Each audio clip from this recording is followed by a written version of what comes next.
Mr. Chicken goes to Paris. Mr. Chicken loved to travel. His French friend Yvette had invited him to visit, so he studied his map, grabbed his camera, and caught a taxi to the airport.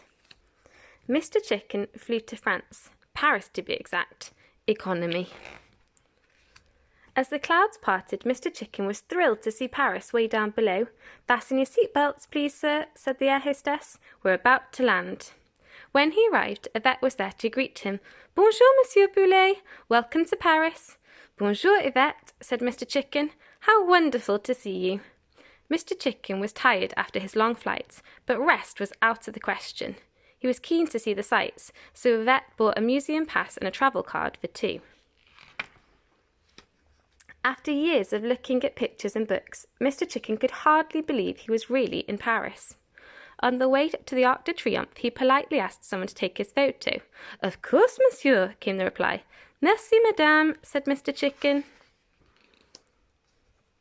On the top of the Arc de Triomphe, he studied his list of helpful French phrases and cried, "Magnifique!" Mr. Chicken took lots of photos for his album before he and Yvette hopped back on the bus. It was time to see the art at the Musée du Louvre. After 5 minutes, Mr. Chicken was exhausted. He was thinking of sitting down and having a cake when Yvette said, "Look, the Mona Lisa." "It's lovely," said Mr. Chicken, licking his lips. He took a photo and bought a postcard. Best of all, he found a special Mona Lisa tea towel for his kitchen back home. Soon after, there was a strange rumbling in Mr. Chicken's tummy. Pardon me," he said. "Maybe we should have lunch," said Yvette. "Oh, yes, please. Oui, oui," said Mr. Chicken, practicing his French. "Superbe," he said after enjoying 2 frog leg soufflés on board the tourist boat. To help him blend in and feel French, Yvette took Mr. Chicken for a ride on the metro. All went well until he got lost.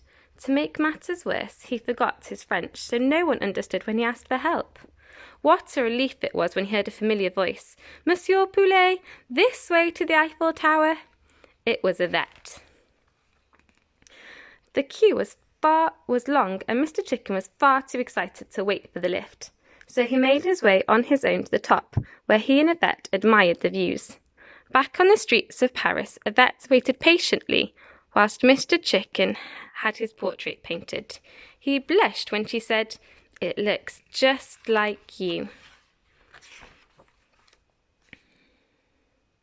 There was so much to do and see and eat in Paris that Mr. Chicken nearly overheated. Just in time, he found a place to cool down. "I think we need to go somewhere quiet," said Yvette. "This," Yvette whispered, "is the most famous church in all of France." The inside of the Notre Dame was certainly beautiful, but Mr. Chicken had his heart set on the rooftop tour. The rooftop tour was thrilling. What's more, Mr. Chicken found a special place to play in the bell tower. Next was a trip to the Palace of Versailles in a taxi with a sunroof. "Queen Mary Antoinette lived here," said Yvette. Mr. Chicken was impressed. In fact, he thought he might like to move in. "Come," said Yvette, "let's look inside." The rooms were huge, and so, alas, was Mr. Chicken's waistline. "I might have to go on a diet," he thought in the Hall of Mirrors, catching a glimpse of his great big bottom. At dinner time, however, the diet was forgotten. "It all looks delicious," said Mr. Chicken. "I'll have everything on the menu." A perfect day was nearly over. And so was Mr. Chicken's visit. "Au revoir, Monsieur Poulet," said Yvette at the airport. "Au revoir, Yvette," said a tearful Mr. Chicken. But right at the last minute, there was a great big problem. While his luggage could fit on the plane, poor Mr. Chicken could not. Luckily, clever Yvette came to the rescue with a splendid idea. So Mr. Chicken and his souvenirs could fly after all, first class. What a wonderful day it had been. And that's the end of our story.